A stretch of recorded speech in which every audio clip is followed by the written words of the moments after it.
चरखी दादरी से, जहां थाने के सामने गैंग वॉर हुआ। दो पक्षों के बीच गैंग वॉर में गोलियां चली, अंधाधुंध फायरिंग होती है जिसमें 6 लोगों को गोली लगी है।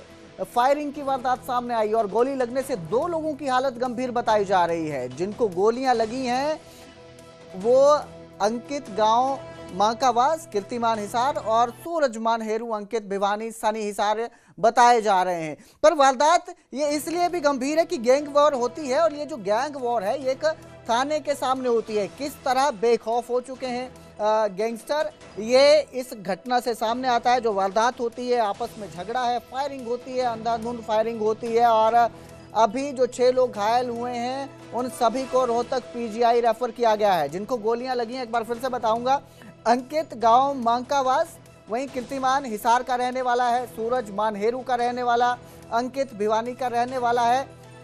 और इस सब के बीच सवाल बहुत सारे उठ रहे हैं सुरक्षा व्यवस्था को लेकर भी लोगों की। मेरे सहयोगी प्रदीप साहू हमारे साथ फोन लाइन पर जुड़े हैं।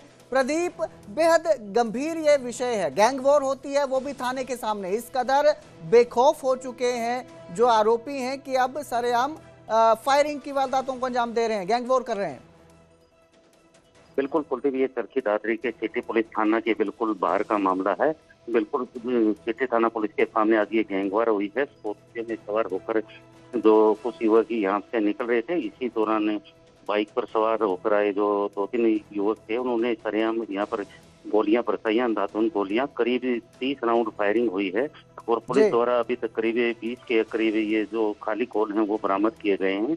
और जो इस गोलाबारी के दौरान में जक्सन गांव महेंद्रगढ़ है और जो ये है कीर्तिमान है ये हिसार का रहने वाला है, अंकित मानकावास, अंकित एक भिवानी का है और अमित है ये फतेहगढ़ का और सूरज है ये मानेरू का और इसके अलावा विजय और सन्नी है ये हिसार का रहने वाला है। प्रदीप, सवाल ये है कि ये जो लोग घायल हुए हैं ये कौन है? ये एक ही गैंग के सदस्य हैं या दोनों गैंगों के गैंग्स जो हैं उनके मेंबर हैं जो आपस में भिड़े थे?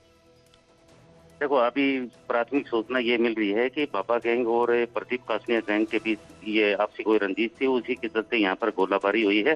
हालांकि पुलिस का कहना है कि मामले की जांच की जा रही है। जी प्रदीप, क्या रंजिश निकल के सामने आई है? क्या पुराना मामला है जिसको लेकर दोनों गैंग जो है आपस में भिड़ते हैं इस तरह, और वो भी थाने के बिल्कुल नजदीक? देखिए कुलदीप, ये आपसी चौतर का ये मामला बताया जा रहा है। हालांकि पुलिस का ये कहना है कि आसपास के सीसीटीवी जो फुटेज है वो खंगाली जा रही है। तो कई जो पुलिस टीमें हैं वो फील्ड में उतरी हुई हैं और जल्दी ही आरोपियों को गिरफ्तार कर लिया जाएगा। जी, सवाल एक और प्रदीप यहाँ पे मैं आपसे लूंगा कि थाने के नजदीक ये वारदात हुई है, 30 राउंड फायर हुए हैं जैसा आप बता रहे हैं, 30 राउंड ताबड़तोड़ गोलियां चलती हैं। क्या थाने के नजदीक इस तरह की वारदात होती है और कोई पुलिसकर्मी वहां नहीं पहुंचता है, पकड़ा नहीं जाता है, किसी को काबू नहीं किया जाता है और अब सीसीटीवी का इंतजार किया जा रहा है, सीसीटीवी खंगाली जाएगी? देखिए, जिस समय ये वारदात हुई थी ये बिल्कुल शहर का पास इलाका है, यहाँ पर वाहनों की आवाजाही बिल्कुल जरूर थी और पुलिस थाना के बिल्कुल सामने ये वारदात हुई है।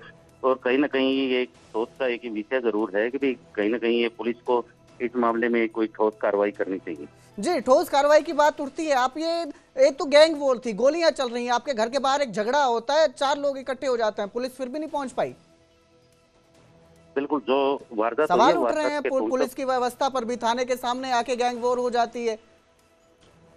बिल्कुल, पुलिस की जो व्यवस्था है उस पर सवाल जरूर उठ रहे हैं और जैसे ये फायरिंग हुई, ताबड़तोड़ जो फायरिंग हुई है उसके बाद में पुलिस मौके पर पहुंची है और फिलहाल जो घायल हैं सबको रोहतक पीजीआई रेफर किया गया है। जी बिल्कुल, बहुत बहुत शुक्रिया इस तमाम जानकारी के लिए प्रदीप। तो आपको तस्वीरें भी दिखाते हैं, जिसमें गैंग वॉर होती है, गैंगस्टर भागते नजर आ रहे हैं, हाथों में पिस्टल है उनके और भीड़ भाड़ वाला इलाका बताया जा रहा है। ये तस्वीरें आपकी स्क्रीन पर हैं, आप देखिए, ये गैंगस्टर है, हाथ में पिस्टल है, भाग रहा है, दौड़ता हुआ है, ये कैद हुआ है सीसीटीवी तस्वीरों में। एक और गैंगस्टर की तस्वीर आपको दिखाएंगे, वो भी हाथों में बंदूक लिए लहराता भागता नजर आया है।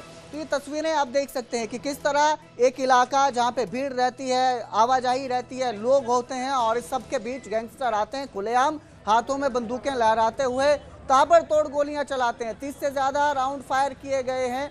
सुरक्षा व्यवस्था को लेकर भी, लोगों की सुरक्षा को लेकर भी सवाल उठते हैं। ये जो लोग घायल हुए हैं, 6 लोग घायल हुए हैं, फिलहाल तो ये गैंग के मेंबर बताए जा रहे हैं, लेकिन जिस तरह से ऐसे खुलेआम फायरिंग की जा रही है, इस तरह की वारदात को अंजाम दिया जा रहा है। इसमें आम जन भी इसकी चपेट में आ सकते हैं और एक दहशत का माहौल भी पैदा हो रहा है, लोगों के बीच डर पैदा हो रहा है। देखना ये कि पुलिस तो कह रही है कि अब सीसीटीवी खंगाली जा रही है, लेकिन सवाल ये है कि थाने के बिल्कुल सामने हिम्मत कैसे हो रही है गैंगस्टर्स की इस तरह से खुलेआम एक दूसरे पर हमला करने की, फायरिंग करने की। दो गैंग्स ये बताए जा रहे हैं जिनकी पुरानी रंजिश थी और ये पुरानी रंजिश बाहर निकालते हैं किसी सुनसान इलाके में नहीं, भीड़ भाड़ वाले इलाके में, बिल्कुल ठीक थाने के सामने।